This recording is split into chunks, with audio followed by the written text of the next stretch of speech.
So I'm making the door panels here. I've actually made the cuts, but I thought I'd show you what I did. So I set the saw blade to 14 degrees and raised it high enough so that it would clear the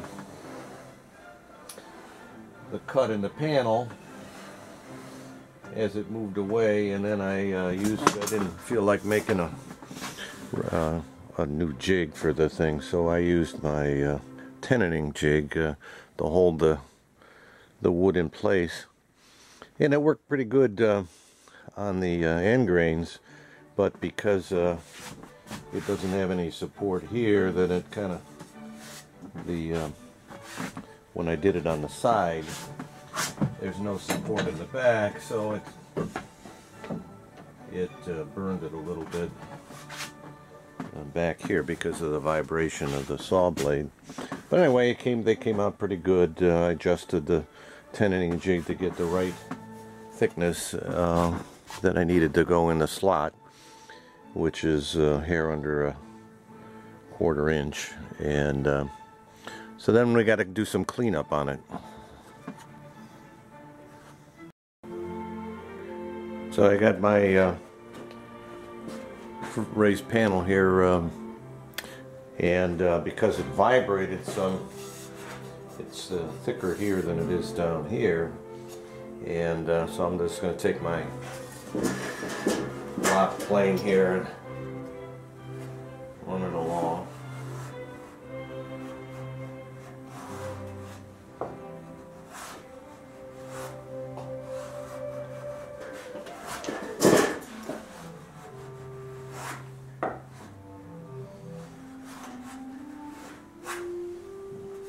We're taking a little bit off at a time. Probably could take a little more off.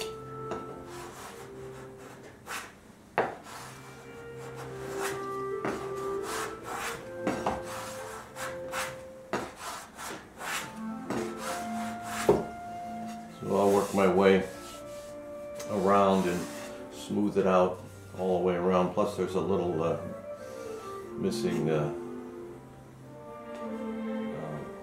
edge there that because again it moved, it's not as deep, so I'll have to put that back on with a hand plane too. So I'll be at it a little while, and then I'll show you what it's like when I'm done. So I've planed both edges of it, and so I'm using this low angled, I think it's Nielsen calls it a rabbit plane. It's nice for cleaning up tenons and that, because the edge or the blade goes out to the edge here. So the low angle works really well on this end grain here.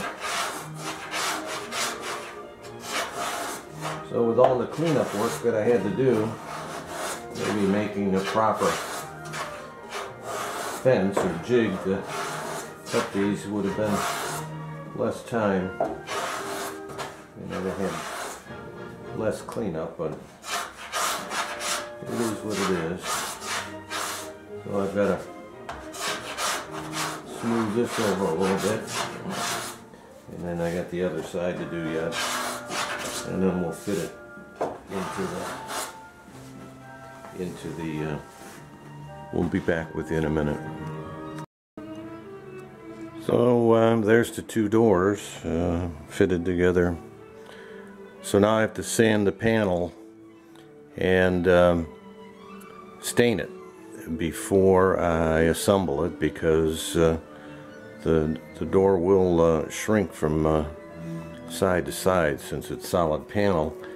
And if I don't stain down into the cracks, or down into the edges, which you don't see, there's about 3/8 of an inch into the, maybe a 1/4 inch on either side that go in there. Then in the wintertime, when the panel shrinks, then you'll see a white area where the stain didn't get to. So I've got to stain the panels and then assemble it into this. So I've got some sanding to do now, and then staining. So we'll do some stain samples for my wife. Well, as usual, I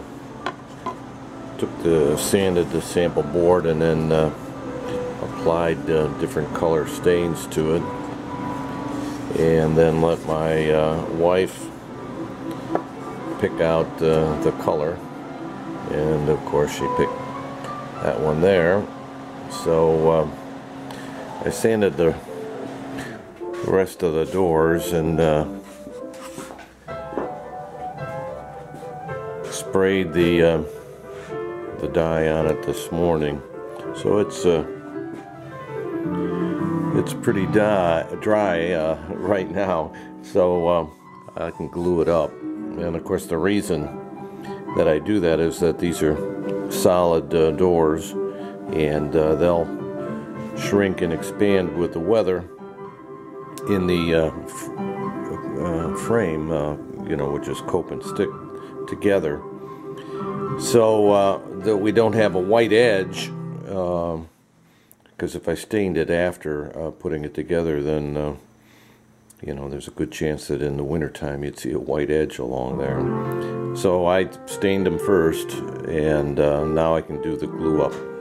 So I'll be putting the door together now.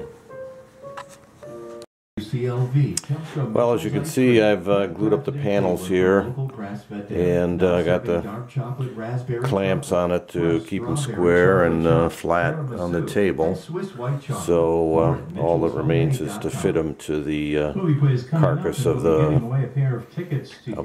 cabinet. So I have to wait for them to dry.